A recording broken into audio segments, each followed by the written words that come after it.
paixão de nosso Senhor Jesus Cristo, segundo Mateus. Naquele tempo, Jesus foi posto diante de Pôncio Pilatos e este o interrogou: Tu és o rei dos judeus?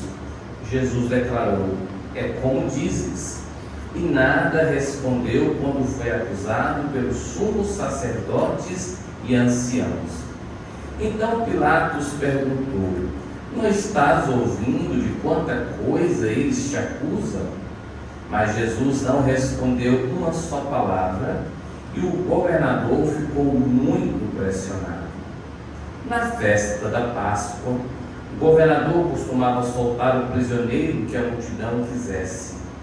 Naquela ocasião, tinha um prisioneiro famoso chamado Barrabás. Então Pilatos perguntou à multidão reunida: Quem vós quereis que eu solte, Barrabás ou Jesus, a quem chamam de Cristo? Pilatos bem sabia que eles haviam entregado Jesus por inveja. Enquanto Pilatos estava sentado no tribunal, sua mulher mandou dizer a ele: Não te envolvas com este justo, porque esta noite em sonho sofri muito por causa dele. Porém, os sumos sacerdotes e os anciãos convenceram as multidões para que pedissem Barrabás e que fizessem Jesus morrer. O governador tornou a perguntar: Qual dos dois quereis que eu solte? Eles gritaram: Barrabás! Barrabás! Pilatos perguntou: Que farei com Jesus que chamam de Cristo? Todos gritaram: Seja crucificado! Pilatos falou: Mas que mal ele fez? Eles, porém, gritaram com mais força: Seja crucificado! Pilatos viu que nada conseguia e que poderia haver uma revolta. Então mandou trazer água, lavou as mãos diante da multidão e disse: Eu não sou responsável pelo sangue deste homem. Este é um problema vosso. O povo todo respondeu: Que o sangue dele caia sobre nós e sobre os nossos filhos. Então Pilatos soltou Barrabás, mandou flagelar Jesus e entregou-o para ser crucificado. Em seguida, os soldados de Pilatos levaram Jesus ao palácio do governador e reuniram toda a tropa em volta dele. Tiraram sua roupa e o vestiram com um manto vermelho. Depois teceram uma coroa de espinhos, puseram a coroa em sua cabeça e uma vara em sua mão direita. Então se ajoelharam diante de Jesus e zombaram, dizendo: Salve, Rei dos Judeus! Cuspiram nele e, pegando uma vara, bateram na sua cabeça. Depois de zombar dele, tiraram-lhe o manto vermelho e de novo o vestiram com suas próprias roupas. Daí o levaram para crucificar. Quando saíam, encontraram um homem chamado Simão, da cidade de Cirene, e o obrigaram a carregar a cruz de Jesus. E chegaram a um lugar chamado Gólgota, que quer dizer lugar da caveira. Ali deram vinho misturado com fel para Jesus beber. Ele provou, mas não quis beber. Depois de o crucificarem, fizeram um sorteio repartindo entre si as suas vestes. E ficaram ali sentados, montando guarda. Acima da cabeça de Jesus puseram o motivo da sua condenação: Este é Jesus, o Rei dos Judeus.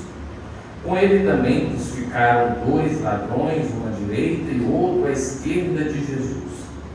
As pessoas que passavam por ali o insultavam, balançando a cabeça e dizendo: Tu querias destruir o templo e construí-lo de novo em 3 dias.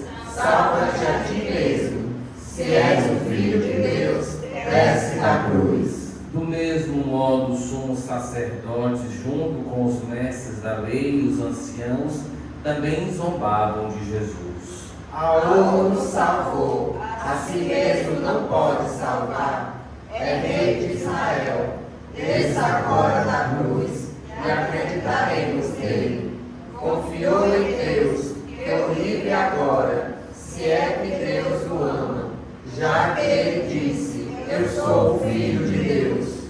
Do mesmo modo, também os 2 ladrões que foram crucificados com Jesus o insultavam. Desde o meio-dia até as 3 horas da tarde houve escuridão sobre toda a terra. Pelas 3 horas da tarde, Jesus deu um forte grito: Eli, Eli, lama sabachthani, que quer dizer: meu Deus, por que me abandonastes? Alguns do que ali estavam ouvindo disseram: Este está chamando Elias. E logo um deles, correndo, pegou uma esponja, ensopou-a em vinagre, colocou-a na ponta de uma vara e lhe deu para beber. Outros, porém, disseram: Deixa, vamos ver se Elias vem salvá-lo. Então Jesus deu outra vez um forte grito e entregou o Espírito.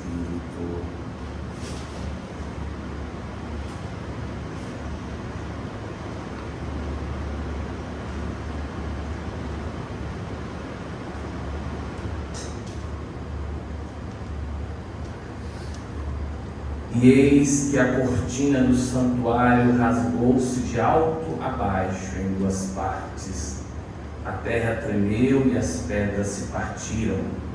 Os túmulos se abriram e muitos corpos dos santos falecidos ressuscitaram. Saindo dos túmulos depois da ressurreição de Jesus, apareceram na cidade santa e foram vistos por muitas pessoas. O oficial e os soldados que estavam com ele guardando Jesus, ao notarem o terremoto e tudo o que havia acontecido, ficaram com muito medo e disseram: Ele era mesmo Filho de Deus. Palavra da salvação. Glória a vós, Senhor. Queridos irmãos e irmãs, a nós que aqui estamos presentes, a você que está em casa nos acompanhando pelas redes sociais, estamos abrindo a Semana Santa e ao abri-la nós temos este dia solene que é conhecido como o Domingo de Ramos e da Paixão do Senhor. Poderíamos, a grosso modo, achar que é um dia festivo, porque entoamos o hosana e levantamos os nossos ramos para fazer a memória de Cristo entrando em Jerusalém, para ir ao encontro do trono da graça, que é a cruz, o lugar onde será manifestado o amor de Deus gratuito por todos os seres humanos, aqueles que vieram antes de Cristo, que aguardaram o cumprimento da chegada do Messias, aqueles contemporâneos do Senhor, que conviveram com Ele. No dizer de São João, na sua primeira carta, aqueles que tiveram a oportunidade de ver com os olhos, ouvir e tocar o Senhor, e, obviamente, todas as gerações futuras chegando a cada um de nós. Então, este mistério abrange todas essas realidades: o ontem, o hoje e o amanhã da fé. E dessa forma, nós vamos entendendo que então não é um dia de alegria, mas um dia de expectativa e, sobretudo, um dia de lançarmos ao Senhor, que entra a Jerusalém, um grito de súplica, pois o nome Hosana, do hebraico Hoshaná, significa: salva-nos, por favor, filho de Davi.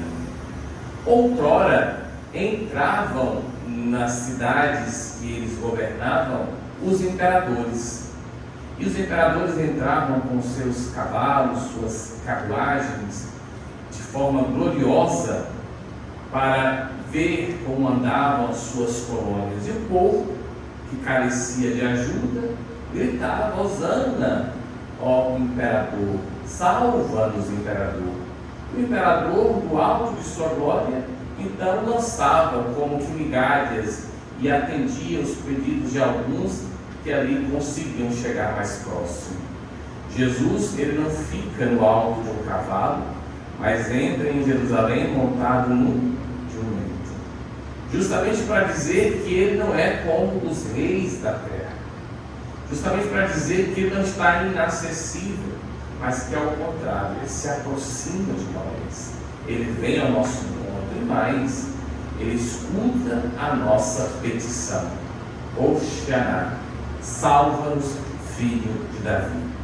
Então, este domingo, o domingo de Ramos, ele abre a Semana Santa, mas não pensemos nós que com a leitura reduzida da paixão apresentada por Mateus, já que na sexta-feira da paixão nós vamos ouvir aquela leitura mais extensa, segundo São João, com mais detalhes, nós não estamos indo apenas para a sexta-feira, ao contrário, o domingo da paixão está aguardando o domingo da Páscoa, justamente para que nós compreendamos que por mais que soframos, por mais que tenhamos situações difíceis, por mais que encontremos problemas, por mais que a cruz esteja pesada, a nossa vida, porque cremos e porque Ele assim realizou, a nossa vida é sempre um encontro rumo à ressurreição. De modo que a morte, por mais que nos abata, a morte, por mais que nos fira, ela nunca tem a última palavra. A palavra que nos rege é seguramente a palavra da vida e da vida em Deus, que começa aqui e agora. O texto que nós ouvimos, segundo Mateus, encerra com uma profissão de fé presente nos lábios dos soldados. Olha que interessante. É bom lembrar que os soldados não eram uma categoria muito boa naquela época. Os soldados não tinham nem instrução. Eram como que malfeitores usados para aquele serviço da contenção da turba, da imposição da força. E esses soldados são um recorte do povo, ou seja, um recorte de nós que muitas vezes queremos estar com o Senhor apenas quando Ele manifesta miraculosamente alguma ação. Desce da cruz, pede que Ele te salva, sempre buscando algo a mais, e não compreendiam que eles estavam diante do Senhor. E aí São Mateus relata momentos finais, nos quais inclusive tem uma parte muito interessante, quando diz que os túmulos se abriram e muitos corpos dos santos falecidos ressuscitaram. E aí nós vamos entender o credo quando diz que Jesus desceu à mansão dos mortos. Porque a ressurreição do Senhor, ou melhor, a morte e a ressurreição do Senhor não ficou estacionada no tempo. Ela se move para o ontem daqueles e daquelas que esperaram o cumprimento da promessa. Essa força da morte, da salvação e da ressurreição chega aos seus de então e nos chega a nós. E daí que a igreja, como mãe, como mestra, nos convoca a anualmente vivermos esta semana para que nós não nos esqueçamos que somos frutos de um Salvador na cruz. Muitas vezes falamos assim, olha, eu não mereço, ninguém merece mesmo, mas foi por amor. Santa Teresinha lembra, o amor não calcula, é porque Ele nos ama, porque Ele quis nos salvar, mesmo que você não tenha pedido, mesmo que você não tenha querido um Salvador ou a salvação, consequentemente, mas Ele quis fazer. E Ele entra no jogo da liberdade, de abrirmos para acolher ou não essa salvação que só o Senhor pode nos oferecer. Pois bem, diante dessas manifestações, sinais no tempo, abertura de túmulo, os santos voltando e contemplando o Salvador, os soldados então dizem, Ele era mesmo Filho de Deus. Interessante que o Evangelho de São Marcos, com 16 capítulos, começa com a pergunta, quem é Jesus? E também São Marcos, do qual deriva o Evangelho de Mateus, também São Marcos coloca na boca de um soldado esta profissão de fé: verdadeiramente ele era o Filho de Deus. Quero concluir trazendo isso para nós. Nosso Senhor falou que se nós não pregarmos, as pedras falarão. Às vezes, quem está mais distante é quem professa que o Senhor é Filho de Deus. O Evangelho, claro, tantos e tantos que experimentaram o Senhor e viveram até mesmo sinais miraculosos onde estavam, todos fugiram. Por que não professaram fé? Por que não disseram que ele era o Messias? E na boca de um soldado, de alguém que não era considerado na vida social, a profissão que ele era mesmo Filho de Deus. Irmãos e irmãs, a nós que estamos em casa, tenhamos sempre essa atenção. Se nós não dermos o nosso testemunho, outros falarão em nosso nome. A todos, uma abençoada Semana Santa e desde já uma Páscoa feliz do Senhor Jesus. Louvado seja nosso Senhor Jesus Cristo. Para sempre seja louvado.